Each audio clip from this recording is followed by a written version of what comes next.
네, 오늘은 계시록 21장 강해 자료 2번 새 땅에 세워지는 하나님의 장막.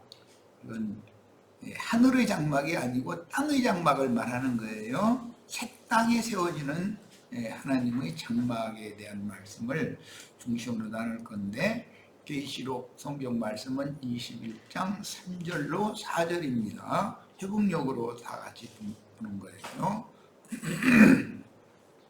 자, 같이 읽겠습니다. 또 나는 보좌에서 나오는 큰 음성을 들었습니다. 보아라, 하나님의 장막이, 이 말씀이 오늘 중심 주제예요. 하나님의 장막. 사람들과 함께 있고 하나님께서 그들과 함께 장막을 지실 것이다. 그들은 하나님의 백성이 될 것이고 하나님은 직접 그들과 함께 계시며 그들의 하나님이 되실 것이다. 하나님께서 그들의 눈에서 나오는 모든 눈물을 닦아주실 것이며 더 이상 죽음이 있지 않고 슬픔이나 울부짖음이나 고통도 더 이상 없을 것이다. 왜냐하면 이전 것들이 다 사라졌기 때문이다. 이렇게 되어 있어요. 오늘 우리는 땅에 앞선 온전케 된 의인의 영들과 함께 그 영으로 재림하신 주님께서 교회 위에 천막을 덮어주셔서 구약 성경에 성막법에서 4겹의 천막을 이렇게 덮어서 하나님의 집의 막을 이렇게 씌웠던 그 말씀이 영적으로 지금 실현되고 있어요. 우리들 중에 이와 같이 허다한 믿음의 증인들이 우리와 함께 계신 사실이 이게 믿어져야 돼요. 이제 그 주님과 함께 재림하신 불꽃 천사들, 지천사들을 통해서 교회의 덮개가 되신다. 보호막이 되어 주신다. 이것은 하나님께서 천지를 창조하실 때 하늘은 땅의 보호막 역할을 하잖아요. 자, 우리 각 인생은 조물주이신 주 하나님께서 우리의 보호막이 되어 주신 거예요. 보호가 되어 주시는 거예요. 이 개념을 잘 이해를 하시기를 바라요. 어느 가정에 가장 남편은 그 가정의 아내와 자식들의 보호막인 거예요. 장막이다, 천막을 지는 걸로 상징을 한단 말이에요. 이런 셈족의 언어 유희라고 그러는데 이런 개념을 잘 이해를 하셔야 돼요. 우리 가정집에도 조금 전에 얘기한 것처럼 남편이 살아있어야, 가장이 있어야 그 내 집의 모든 것들은 보호를 받는다 이거예요. 바깥 비바람이나 뜨거움이나 이런 것들은 남편이, 가장이 그 책임을 지고서 딱 덮개 노릇을 해줘야지 되는데, 남편이 이런 하나님의 정한 생명의 법칙을 잘 이행하지 않고 해차라고 바깥바람이나 해주려고 그러고 아내한테 모든 것도 맡겨놓고 그러면 그 아내가 덮개 노릇을 한다는 건 너무 벅찬 일이잖아요. 그래서 성경에 보면 항상 과부, 고아들의 남편, 아버지가 되신다라고 이렇게 했어요. 그 남편, 아버지는 그 집안의, 하나님의 집안의 그분이 덮개 역할을 해주신다 이 말이에요. 장막 역할을 해주신다, 보호막이 되신다 그런 말이에요. 자, 그러니까 이제 오늘 나누고자 하는 새 땅에도 하나님의 장막이 덮개를 씌워서 장막이 쳐지면 그 안에 구속받은, 즉 믿는 하나님의 백성들이 그 안에 들어와서 거할 때 하나님의 보호와 하나님의 책임, 그 모든 공급과 이런 것들이 이루어지는 거예요. 이것이 오는 세상에 새 땅에서도 동일하게 오늘 교회를 위해서 주님이 덮개가 되어주시고 보호와 인도자가 되어주시고 모든 필요를 공급해 주시는 남편으로서 아버지로서의 역할을 주님이 해주신다 이거예요. 이스라엘 사람들의 신앙의 가장 중요한 것은 이스라엘의 하나님 야훼 여호와, 그분이 우리의 영원한 보호처, 우리의 영원한 거처가 되신다라는 것이 제일 중요한 히브리인들의 신앙관이에요. 지금 내가 서원으로 잠시 설명한 이 말을 안에 잘 담아두시고 오늘 말씀에 이제 들어가는 겁니다. 말하고자 하는 의도를 충분히 다, 일단은 우리들은 셈족이기 때문에 지금 내가 하는 말이 충분히 이해가 되어졌을 거라고 믿어요. 서양 사람들은 이런 셈족의 언어 개념을 몰라요. 어떻게 말씀이 육신이 되어 우리 가운데 거하심에 그렸는데 장막을 쳐주심에 그 말이에요. 요한복음 1장에 그리고 오늘 말씀에 하나님의 장막이 사람들과 함께 있고 하나님께서 그 사람들과 함께 장막을 치신다 이렇게 돼 있어요. 이게 무슨 뜻인가? 이게 하나님의 집의 덮개다 이게요. 성막은 네 겹의 덮개로 이렇게 덮여 있어서 그 안에 있는 모든 것들을 보호하는 거예요. 그 덮개가 주님과 함께 재림하신 구름과 같이 허다한 믿음에 앞선 증인들이다. 온전케 된 의인의 영들을 데리고 오셔서 우리들 피로 구속하신 성도들을 위해서 교회를 보호하기 위해서 장막을 치신다 이런 말이에요. 이 일이 오는 새 세상에서도 인마진 이스라엘 12지파를 통해서 영원한 복음을 듣고 어린 양의 장막 안에 들어올 사람들을 위해서 장막이 되어지는데, 그때 우리 형제 자매님들도 지천사들이 되어져서 주님과 함께 오는 세상에 새 땅의 보호를 필요로 하는 자들을 위해서 장막을 치러 오는 거다 그 말이에요. 재림이라는 개념이 이렇게 이해를 해야 정확한 이해를 하는 거예요.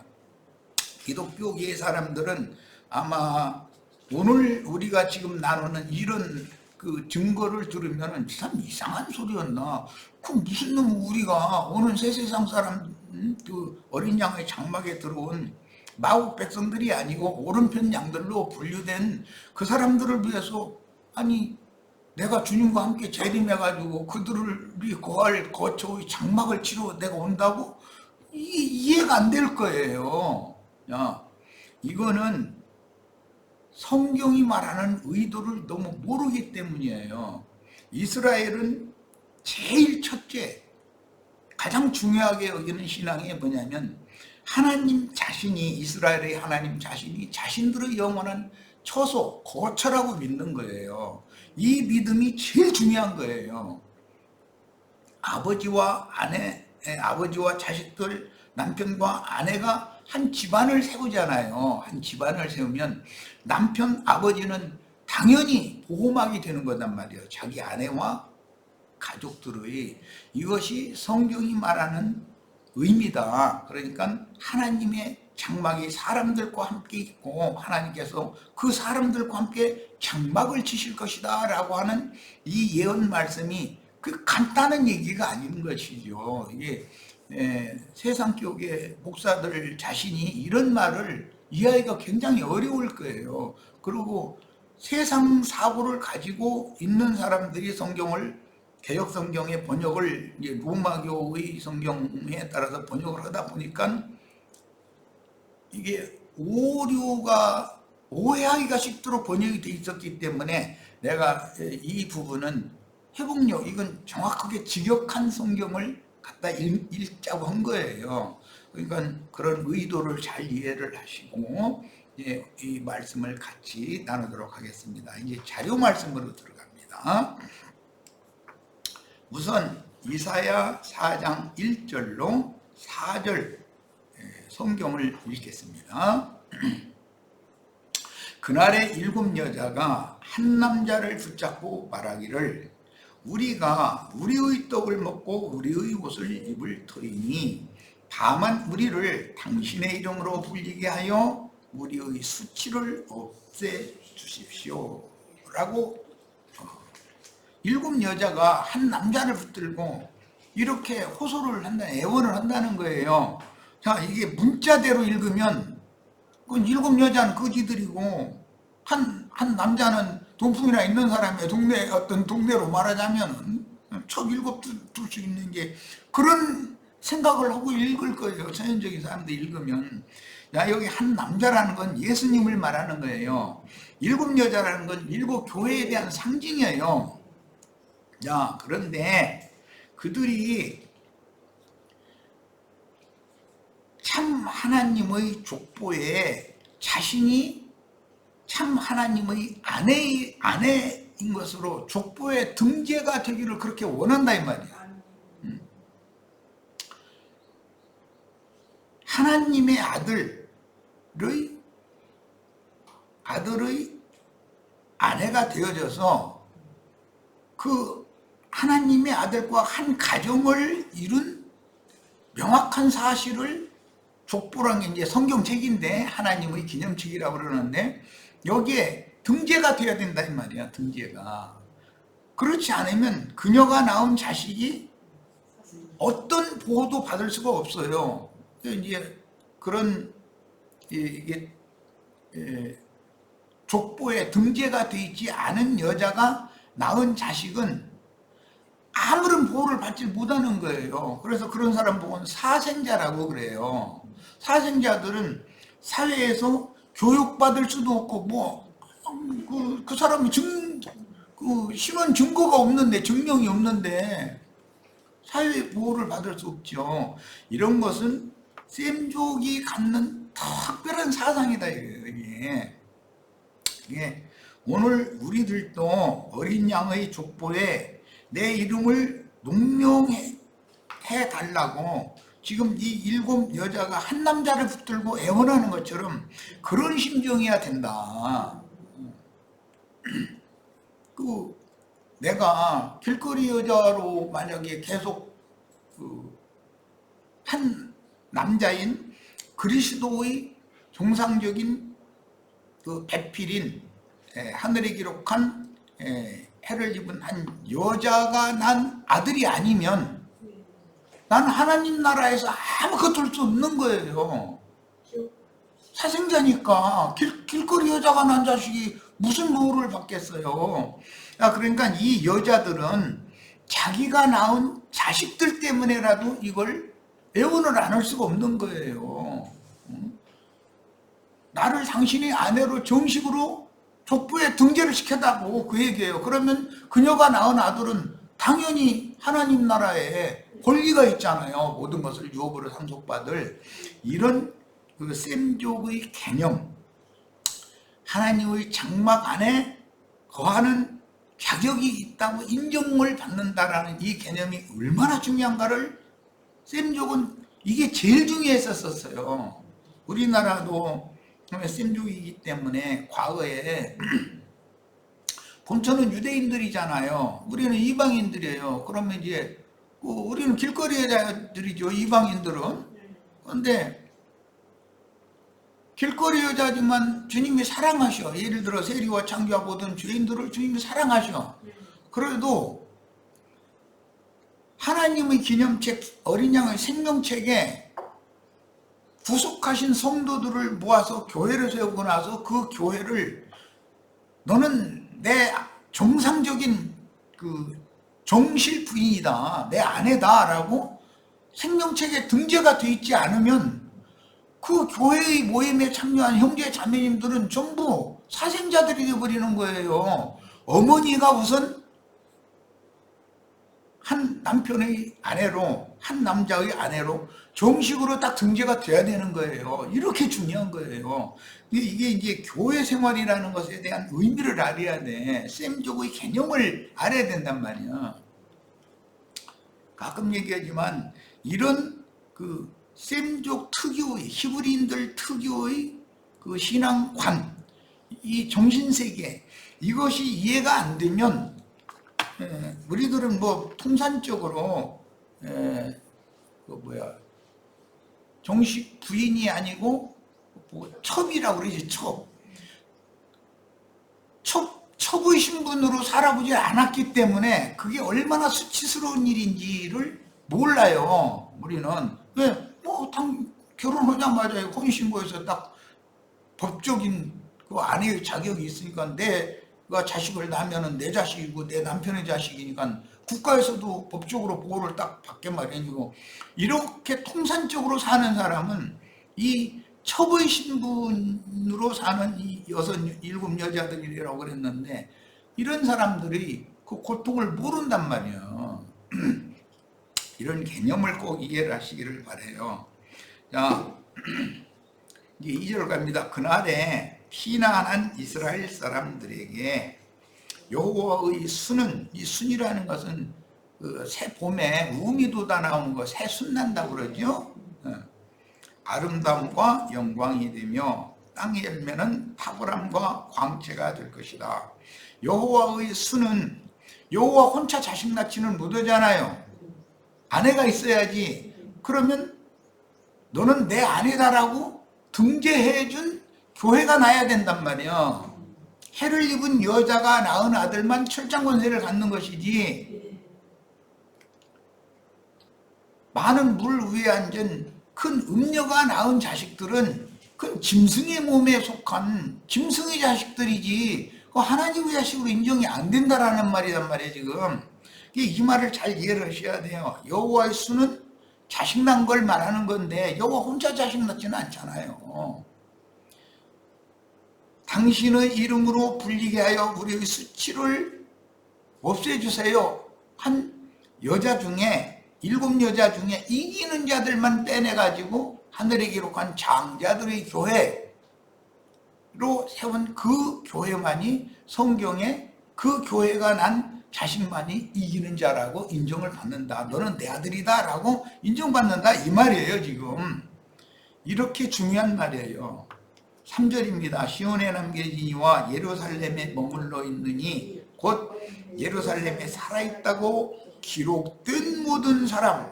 이렇게 중요합니다. 이제 말씀하고자 하는 의도가 점점 밝혀지고 있죠. 예루살렘에 남아서 살아있는 자야 돼요. 그런데 하나님의 기념책에, 어린 양의 생명책에 이름이 등재되어 있어야 된단 말이에요. 그러려면 우리의 어머니, 위에 있는 예루살렘이 낳은 자식만이 하나님의 아들이라는 그 의미가 부여된다는 뜻이니까 우리의 어머니가 누군지가 명확해야 돼. 이제 많은 물에 앉은 큰 음녀가 우리 어머니인지, 그녀는 길거리 여자잖아요. 해를 입은 하늘의 한 여자가 우리 어머니인지 이걸 명확하게 해라, 이 말이에요. 그것이 사라와 하갈로 상징이 됐어요. 우리는 위에 있는 예루살렘의 아들들이 돼야 되는 거예요.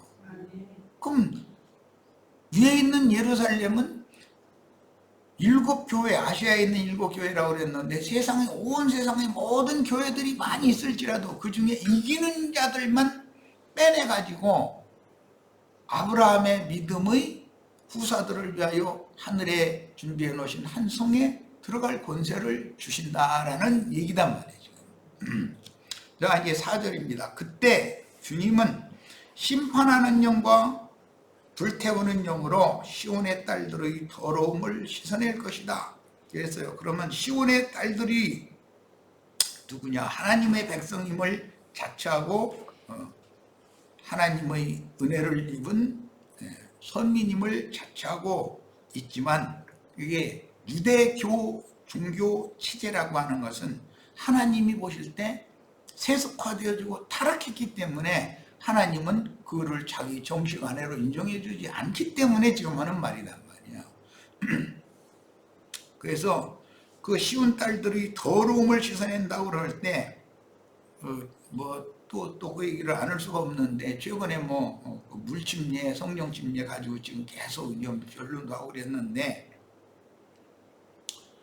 육체의 더러움을 씻어내는 것은 율법과 선지자의 때를 마감하기 위하여 보냄받은 요한이 해논의 물로 침례하는 거예요. 그건 육체의 더러움을 씻는 거예요.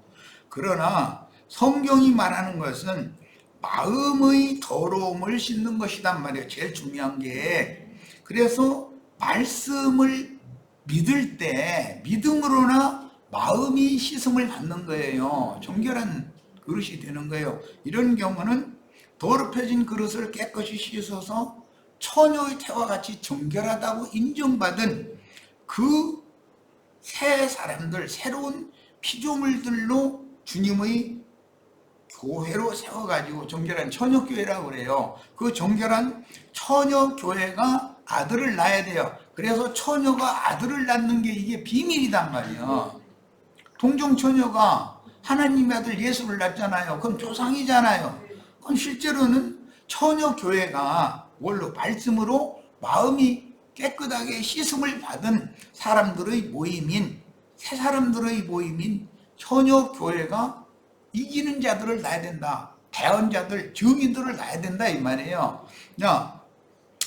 씻어내시고 예루살렘의 핏자국을 그 가운데서 깨끗하게 없앨 것이다 그랬어요. 이 예루살렘의 핏자국이라고 하는 것은 땅의 예루살렘, 지금 있는 예루살렘은 짐승을 잡아서 계속 제사를 했기 때문에 피가 그 손과 또는 옷과 모든 것에 피가 계속 피가 가득하다 이거예요. 그런데 이것을 맑은 물로 씻어내야 되는 것이거든. 그 말은 무슨 뜻이요? 짐승의 생명은 다 제거하고 신의 생명, 위로부터 부어주는 하나님의 생명으로 다시 나야 된다 이 말이란 말이에요 지금. 네. 여기 깨끗하게 한다라는 것은 말씀을 믿을 때나 이게 해결이 되는 문제지, 물침례를 1000만 번 받아도 마음이 깨끗하게 되는 것이 아니에요.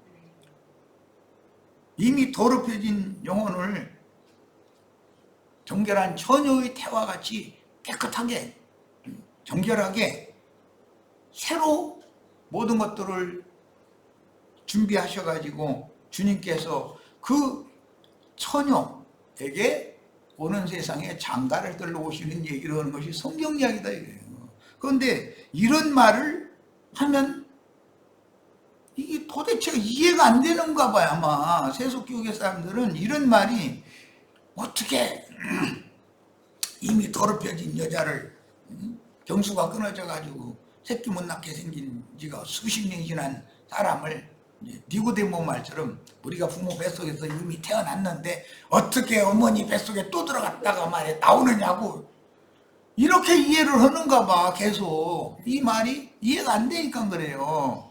하나님은 모든 옛것을 심판해서 버리시지만 그 중에 새로운 피조물로 구속받은 성도들, 하나님의 피로 사신 성도들을 모아서 주님의 교회를 세우는 거예요. 그리고 그 교회를 처녀교회라고 그러고 정결한 처녀에게 장가를 드시면 그 신부가 되는 거예요. 신부가 기간이 지나서 또 이제 시간이 지나면 이제 그 천년이 지나면 이제 이 말인데 그러면 아내가 되는 거예요. 이것이 성경 이야기라는 거예요. 그러니까 하나님이 말씀하시는 이 하나님의 장막이 사람들과 함께 있고 하나님께서 그들과 함께 장막을 치신다라고 하는 광야 교회의 성막법에 대해서 네 겹의 포장을 덮는 이 법에 대해서 잘 깨달아야 돼. 이것은 영감이 필요해.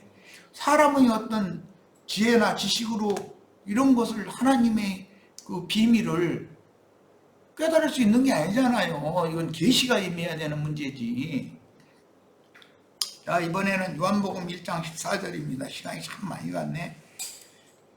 말씀께서 육체가 되시어 우리 가운데 장막을 치시니, 개역 번역에는 거하시니 라고 되어 있죠. 거처가 되셨다 이 말이에요. 거처가 하나님이 당신의 피로 사신 교회의 거처, 교회가 하나님의 거처일 뿐 아니라 우리들의 거처가 되는 거예요. 은혜와 실제가, 은혜와 진리가 충만하다 그랬는데 실제가 충만하였다. 참장막이라고 그러죠. 그래서 이 실제를 참장막이라고 그래요. 사람의 손으로 지은 것이 아니라 하나님이 친히 지으신 더 크고 온전한 참장막. 히브리서에서는 표현을 이렇게 했어요. 우리가 그분의 영광을 보니 아버지에게서 온 독생자의 영광이었다. 하나님의 성전에 하나님의 영광이 충만하게 되려면 어떤 사람들을 그분의 거처로 삼는 하나님의 집으로 세우시고 그들을 위해 장막을 쳐주시는가를 깨달아야 됩니다. 이건 그렇게 중요한 문제예요. 이제 히브리서 8장 2절, 그분은 거룩한 곳들의 사역자, 이제 각지의 교회들을 말하는 거예요. 바로 참장막의 사역자이십니다. 예수 그리스도, 그분은 지금 살려주는 영이 되셔서 그 영이 되셨는데, 그 영이 되신 주님은 더 그 온전한 참장막을 세우는 일을 하시는 분이다, 이 말이에요. 지금 그 장막은 주님께서 세우신 것이며 사람이 세운 것이 아닙니다. 자, 사람의 손으로 큰 예배당이나 건물을 아무리 그 화려한 미석과 뭐 아름다운 어떤 것들로 건축 자재들로 큰 성전이나 또는 예배당 건물이나 성당 건물을 세워놓고 이것이 하나님의 성전이라고 떠들어도 그것은 사람이 세운 것이지 주님이 친히 세운 게 아니잖아요. 주님께서 친히 세우신 것은 그 영이 되셔서 오셔가지고 영을 거듭나게 한 사람들을 모아서 그들로 하여금 당신의 영원한 거처로, 즉 아내로, 집으로, 나라로 세운 것만이 그분의 참 장막이다, 지금 이 말이단 말이에요. 히브리서 9장 11절로 12절입니다. 그러나 그리스도께서 이미 이루어진 좋은 일들의 대제사장으로 오셔서 그 영이 우리들의 이 교회 모임에 오셨다는 것은 그분 혼자 오신 것이 아니에요. 구름과 같이 허다한 믿음의 증인들을 대동하고 오셨어요. 오셔서 손으로 만들지 않은, 사람의 손으로 지은 건물에 하나님 계시지를 않아요. 곧 이 창조에 속하지 않은 더 크고 온전한 장막을 통하여 이랬어요.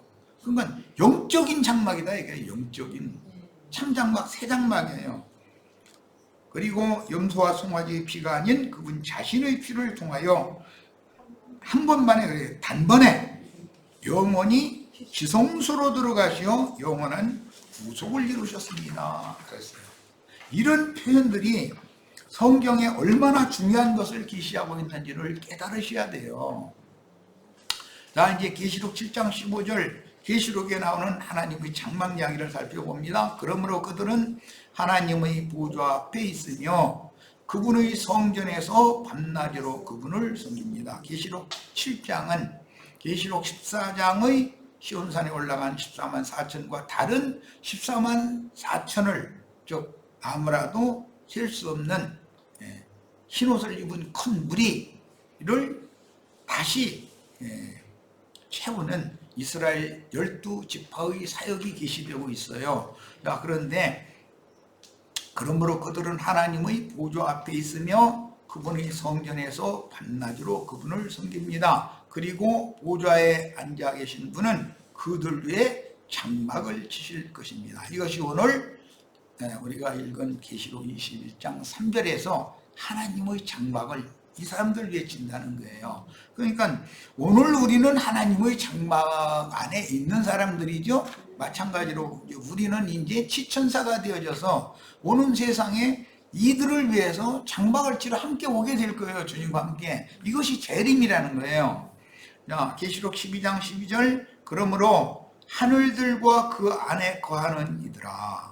하늘들과 그 안에 거하는 자들이 있죠. 그러나 땅과 바다에 거하는 자들이 있어요. 현세도 그렇단 말이에요. 지금 우리가 하늘에 앉혀진 사실이 명확해야 된다. 이제 그 물침례 얘기를 자꾸 할 때도 에논의 불로 침례를 받으면 주와 함께 심령이 성령으로 거듭나가지고 주와 함께 하늘에 앉혀질 수 있느냐라고 계속 질문을 해도 거기에 대해서는 뭔말인지 못 알아듣는지는 모르지만 답변을 안 해. 그러곤 불필요한 말, 내가 질문을 하고 가는 아무 상관도 없는 자기네들이 교리를 그냥 막 장황하게 반복해서 늘어놓는데 내가 볼 때는 참 답답한데 뭐 그쪽 편에서 보면은 내가 너무 자기네들이 말을 못 알아들으니까 답답하니까 설명을 그냥 해서 설득시켜보려고 그렇게 긴 말을 자꾸 했었겠죠. 그게 뭐 그렇게 긴 말 해야 되는 문제입니까 그게? 뭐든지 정확하게 아는 사람은 간략하고도 명확하게 명료하게 딱 집어서 얘기를 하면 듣는 사람들하고 빛이 탁 임하게 말할 수 있는 거단 말이에요. 그렇게 돼야 되는 거예요. 말을 길게 장황하게 늘어놓으면 혼동해버려 오히려. 그 다음에 하늘들과 그 안에 거하는 이들은 에베소서 2장 6절로 7절에 이미 나왔어요. 예수 그리스도의 이루신 모든 사실을 복음으로 듣고 믿는 자들은 주와 함께 하늘에 앉으셨다고 돼 있어요. 그러면 그 사람들은 하늘에 거하는 자들이에요. 너희가 이룬 것은 하늘의 시온산과 하늘의 예루살렘에 너희가 이르렀다예요. 이 사람들은 하늘에 거하는 자들이잖아요. 그러나 여전히 땅에 거하는 자들이 있어요. 기독교인들이에요. 그 사람들은 바다에 가는, 세상 사람들은 아니에요. 세상에서 나왔는데 하늘에 거하는 자들이 아니고 여전히 땅에 거하는 자들이에요. 땅에 거하는 자들이 원수 노릇을 한다는 거예요. 그래서 계시록에서 증인들의 호소를 들어보면 땅에 거하는 자들을 심판하여 우리의 억울한 피를 갚아주시지 아니하시기를 언제까지 하시겠습니까? 땅에 거하는 자들이 원수 노릇을 한다는 거예요. 바다에 거하는 자들은 여기 지나가는 아저씨 아주머니들은 나도 아닌 게 여기서 이런 말을 가르치는 거에 대해 관심도 없어요. 그 사람들이 무슨 상관이 있겠어요? 세상에 돈벌이에 눈이 막 쌍심지 껴가지고 막 거기만 쳐다보고 있는 사람들은 나도 형제가 어디서 이 사람들을 이렇게 가르친다더라 해가지고 이단이고만 하고 막 불을 끄고 퉁고 댐비고 그럴 필요가 없는 거예요. 그게 바다에 거하는 자들은 이미 심판 아래 있는 자들이기 때문에 말할 필요도 없어요. 그런데 믿는다 하면서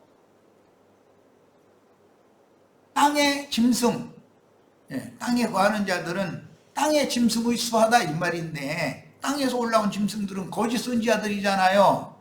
바다에서 거하는 자들은 바다 짐승들에게 속한 자들이에요. 그런데 바다 짐승에게 속한 자들이 오히려 진실한 믿는 이들이나 증인들을 박해를 안 해. 관심이 없으니까 뭐 그 사람들이 뭘 가르치거나 말거나 뭐 자기네들하고는 상관없는 얘기만 했었는데 뭐 들을 필요도 없지. 그러나 땅에 거하는 자들은 자기네들의 교리, 자기네들의 주장과 안 맞으면 이단이라고 그러거든. 그러고서는 박해를 하다가 도로는 죽인다는 거예요. 이게 얼마나 중요한 말인지를 아셔야 되겠어요. 자, 그 다음에 13장 6절로 갑니다. 그 짐승은, 13장은 두 짐승 얘기죠. 1절에서 10절까지는 바다 짐승, 11절에서 18절까지는 땅의 짐승 얘기가 계시록 13장이잖아요.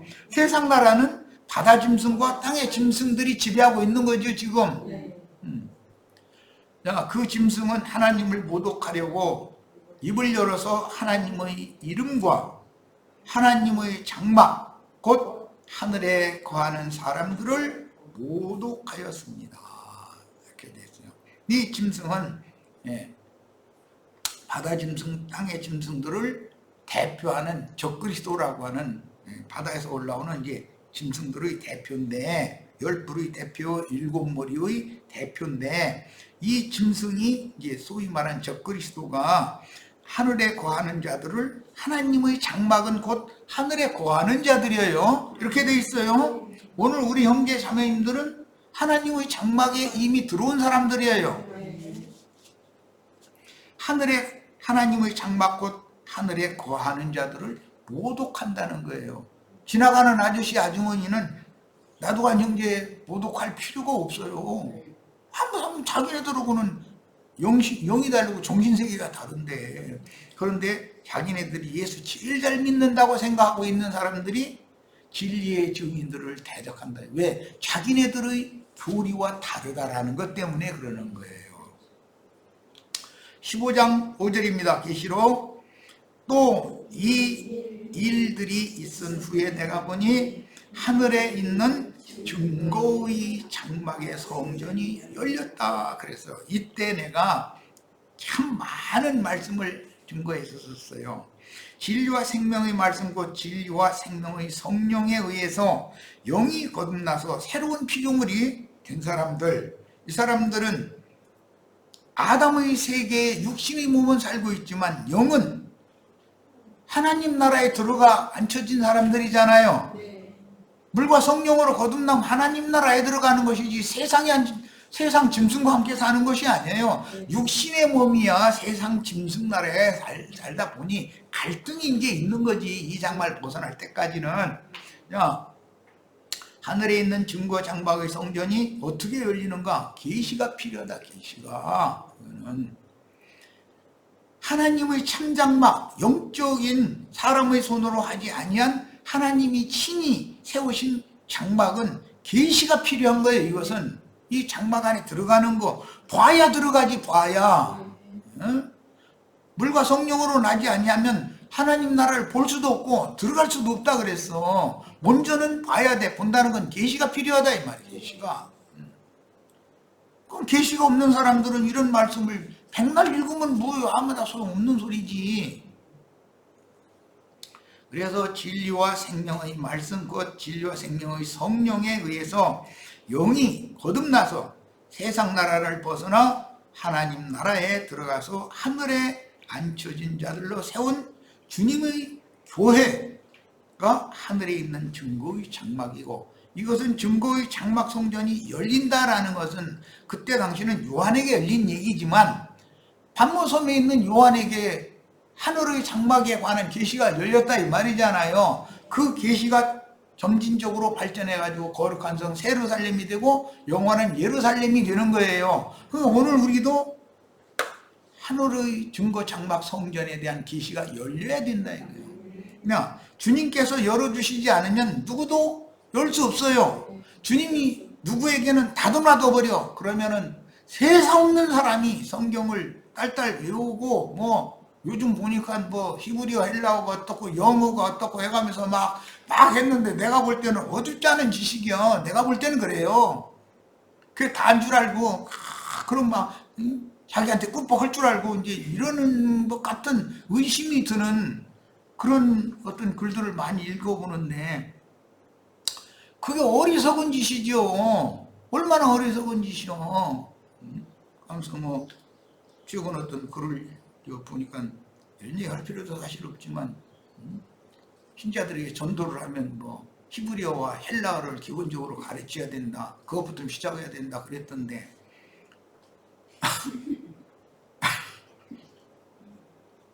아니 그러면 자기 모임에 오면 다 자기가 히브리어 헬라어 선생이 돼서 다 가르쳐놨다는 뜻일 건데 진짜 그런지는 내가 가서 물어봐야 되겠고 뭐 자세히 모르겠어요. 그러면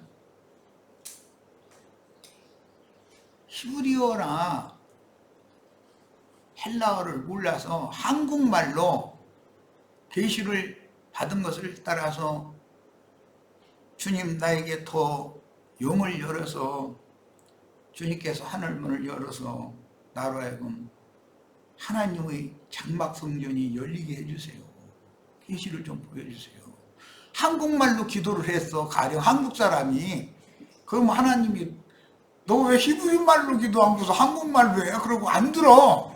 그러면 그게 과연 하나님이겠는가? 어느 나라 언어를 하나님이 각 나라 방언을 하도록 그렇게 각 민족을 그렇게 그 민족에게 그런 방언을 주신 분인데 아니 히브리어밖에 못 알아듣고 헬라어밖에 못 알아듣는 하나님을 왜 믿어? 한국말로 기도하셔도 다 알아들으시고 걱정하시지 마세요.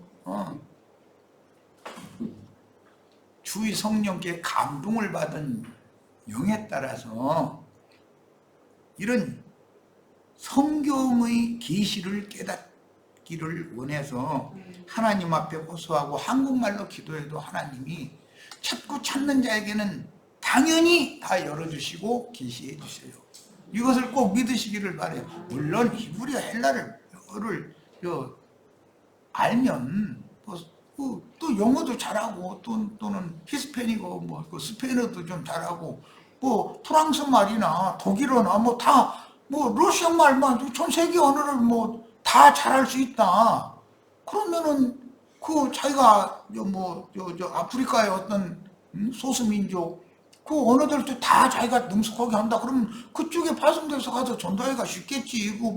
그 나쁠 건 하나도 없어요. 그러나 자기가 좀 한다 해가지고 자랑 삼고자 한다면 그거는 하나님이 나는 그런 영이 역사한다. 그렇다면 그는 하나님 앞에 이미 버림받은 사람이라고 난 아주 단정할 수 있어요. 난 그래서 그런 사람들을 아주 멸시하는 사람이에요.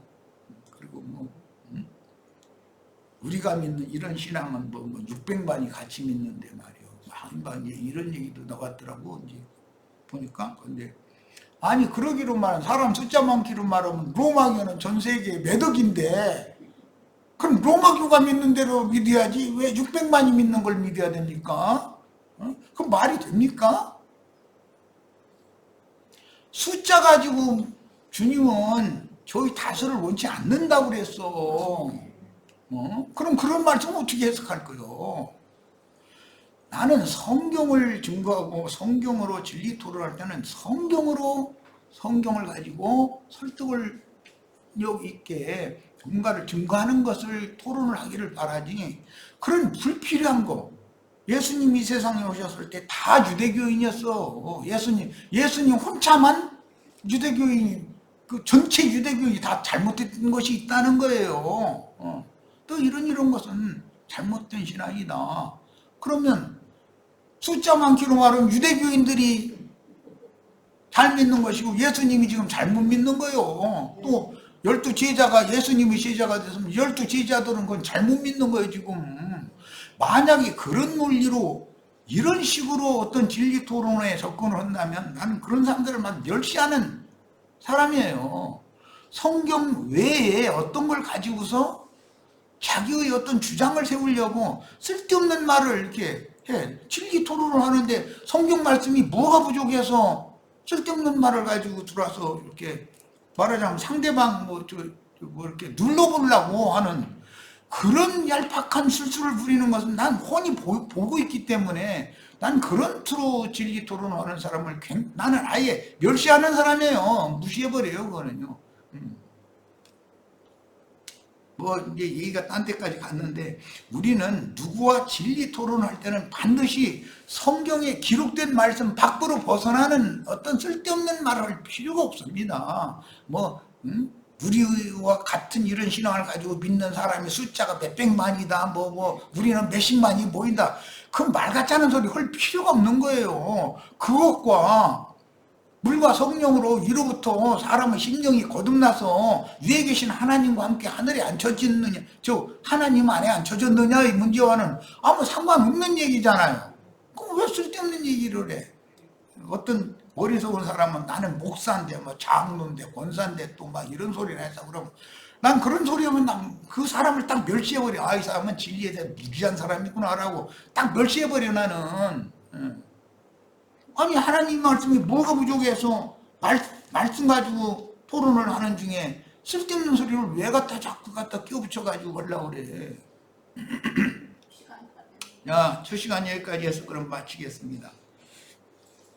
잠시 쉬었다가 이어가겠습니다.